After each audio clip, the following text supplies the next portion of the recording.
Kwigenekezo rya 2025 ruhuhuma umwaka wa 2024 mu gihe cy'isaha 3:30 z'ijoro umugwi w'iterabwoba witwaje ibigwanisho Red Tabara warateye umuryango wari usanzwe uri mu Kigandaro Iburinga aho ni muri commune Gihanga mu ntara ya Bubanza.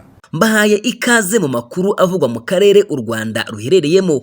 Amakuru yo mu karere uyu munsi, umutwe wa Red Tabara wigambye igitero cyaraye kigabwe mu Burundi uvuga ko wakiciyemo abasirikare batandatu bakiriya gihugu. Ni igitero cyagabwe muri zone Buringa ho muri commune Gihanga mu ijoro ryo ku cyumweru tariki ya 25 Gashyantare 2024. Red Tabara ibinyujije ku rubuga rwayo rwa X yahoze ari Twitter yemeje ko yakiciyemo abasirikare batandatu ndetse nagitwikiramo ibiro by'ishyaka CNDD-FDD riri ku butegetsi mu Burundi.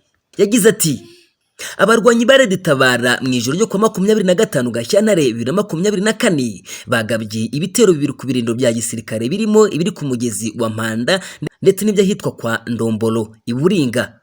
Abasirikare batandatu bishwe, ibiro bya CNDD-FDD birasenywa ndetse imbunda n'amasasu birafatwa. Uyu mutwe wunzemo ko uzakomeza kurwana kugeza igihe iterabwoba ubutegetsi bwa CNDD-FDD bushyira ku Barundi rizahagararira ndetse bukanemera guha umwanya ibiganiro biha amahirwe abarundi bose.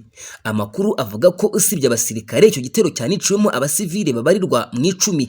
Red Tabara yerukaga kugaba igitero mu Burundi mu Kuboza 2023 ubwo yateraga ahitwa Gatumba hafi mupaka w'u Burundi na Kongo Kinshasa. Icyo gitero uyu mutwe wigambye wakiciyemo abasirikare 9 n'umupolisi umwe. Gusa leta y'u Burundi ivuga ko abishwe ari abasivile 20 biganjemo abagore n'abana.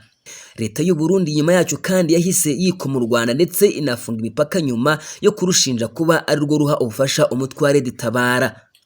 Uburundi kandi nyuma y'iki gitero bwahise busohora itangazo ryihutirwa. Leta y'u Burundi yongeye gushinja u Rwanda gufasha umutwe wa Red Tabara wagabye ibitero muri iki gihugu kigahitana bamwe abandi bagakomereka.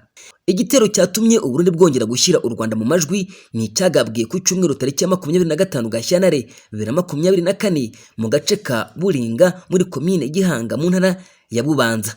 Iki gitero kigambwe n'umutwe wa Red Tabara ukorera muri Repubulika ya Demokarasi ya Kongo ko cyahitanye abantu 9 abandi 5 bagakomereka. Mu itangazo leta y'u Burundi yashyize hanze kuri uyu wa mbere yavuze ko iki gikorwa cy'ubunyamanswa kibasiye abasivile batunguye mu gihe n'ubundi bari mu cyunamo. Yakomeje ivuga ko yihanganishije imiryango yaburiye ababo muri iki gitero cy'iterabwoba ndetse yifuriza abakomeretse gukira vuba. Muri iri tangazo u Burundi bwongeye gushinja u Rwanda uruhare mu bikorwa bya Red Tabara. Bavuga ko bukomeje kwamagana imyitwarire y'u Rwanda no gutoza no guha intwaro umutwe w'iterabwoba wa Red Tabara ukomeje kugaba ibitero byibasira abasivile ndetse bugasaba ko buhabwa abari inyuma y'ibikorwa by'uyu mutwe bari mu Rwanda. U Burundi bwaherukaga kumvikana bushinja u Rwanda gukorana na Red Tabara nyuma y'ikindi gitero uyu mutwe wigambye muri iki gihugu mu mpera za 2023. Ni ibirego u Rwanda rwamaganira kure rushimangira ko nta nyungu rufite mu guhungabanya umutekano w'iki gihugu cy'abaturanyi. Umuvugizi wa guverinoma y'u Rwanda Yolande Makuro mu kiganiro ndetse kugirana na African Daily yavuze ko ntacyo rupfana n'ibikorwa bya Red Tabara. Ati nta kuri na guto kuri muri ibyo, nta ruhare dufite mu bikorwa bya Red Tabara. Ni umutwe ukorera muri Kivu y'Amajyepfo mu majyepfo ashyira uburasirazuba bwa Kongo Kinshasa. Ntabwo ari mu Rwanda, ntabwo ufashwa n'u Rwanda, nta ruhare tubifitemo. Abarundi bakwiye guhangana n'ikibazo ku giti cyabo na Kongo Kinshasa aho kugerageza kuzana u Rwanda muri ibi bitatureba. Yakomeje avuga ko kuba u Rwanda n'u Burundi bitabanye neza ari ibintu bihangayikishije ku bihugu byombi bifite byinshi bihuriyeho. Ati dufite impungenge, ntabwo ariko bikwiriye kuba bimeze. Twakoze ibishoboka byose mu buryo bwa diplomasi no mu bundi buryo kugira ngo tugerageze kugarura umubano mwiza u Rwanda n'u Burundi bifitanye isano ya hafi. Abanyarwanda benshi babaye impunzi i Burundi, ubu dufite abarundi b'impunzi mu Rwanda. Ni ikintu kitari gikwiriye kuba cyarabaye. Madamu Yolande Makuro uvugira guverinoma y'u Rwanda yavuze ko u Rwanda ruhara rwiteguye ibiganiro mu gukemura ibibazo bitandukanye, gusa yemeza ko n'ibindi bihugu bikwiye gutera intambwe mu kubahiriza ibiba byaganiriweho. Andi makuru kandi avugwa mu karere u Rwanda ruherereyemo, agace twise amakuru yo mu karere uyu munsi. Igisirikare cya Uganda UPDF cyatangaje ko cyakajije umutekano ku mupaka w'iki gihugu na Repubulika ya Demokarasi ya Kongo bitewe n'intambara iri kubera mu ntara Kivu y'Amajyaruguru. Umuvugizi wa UPDF Brigadier General Felix Kurayige yasobanuye ko mu gihe iyi ntambara ikomeje umubare w'abantu bahungira muri Uganda bavuye muri Kongo wiyongereye bityo ko abasirikare boherejwe ku mupaka kugira ngo bakurikiranire hafi umutekano waho. Yagize ati iyo mu gihugu kimwe hari intambara bigira ingaruka ku baturanyi mu bukungu no mu mibereho y'abaturage.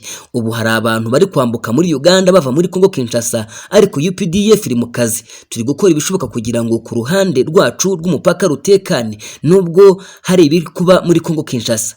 Nk'uko ikinyamakuru The East African cyabitangaje, Minisitiri ushinzwe gukumira ibiza n'ibibazo by'impunzi Hilary Oneka yavuze ko intambara iri kubera muri Congo Kinshasa izongera umubare w'abanyekongo bahungira muri Uganda. Ishami ry'umuryango w'abibumbye rishinzwe impunzi HCR rigaragaza ko kuva muri Nzeri 2023 kugeza muri Mutarama 2024 Uganda yakiriye impunzi z'abanyekongo zirenga 35,900.